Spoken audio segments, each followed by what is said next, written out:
ብራዚል 1 ሞሮኮ 1 ማንዬ ይሄ ብራዚል ስኳድ ማንም አያስተካክለው ነው ማለት በቃ አላርሊ እግር ኳስ ለብራዚል ካይንድ አልነበረችም እንደ ድሮ በብቸኛ ብቃት ምናምን ነገር መፍጠር አይችሉም እንደ ቡድን በሲስተም ምንም ነገር መፍጠር አይችሉም ትራንዚሽን ላይ እየቀደዷቸው ነበረ በተለይ ፈርስት ሃፍ ለሞሮኮ ክሬዲት ያስፈልጋል ቢቋጠርባትም ወጥራን የመጣችው ሞሮኮ ምርጥ ነበረች ማለት የሚቻላል ብራዚል ደግሞ አሁንም እመነኝ የትም አደርስም ብራዚል አሁንም አትረባም ነው ማለት ባለ አንቾሎጂ ደግሞ ታክቲካል ምናምን ማናጀር አለ ማናጀር ነው ብቸኛ ማናጀር ደግሞ የሚያስፈልገው በዚህ ቡድን ውስጥ የሚታየው ከሆነ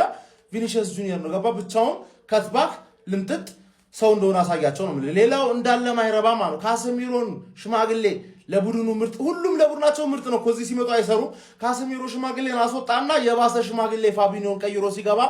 ሲያስገባ በቃ ተስፋ እንደሌለ ነው የተረዳው ተስፋ የለውም ነው ማለት ገባ አሁን ኔይማር እዚህ ጋር ቢመጣ ምንድነው የሚችለው ኔይማር ምን ያህል ይችላል ራሱ ገና ጥርጣሬ ላይ ያለ ነው ገባ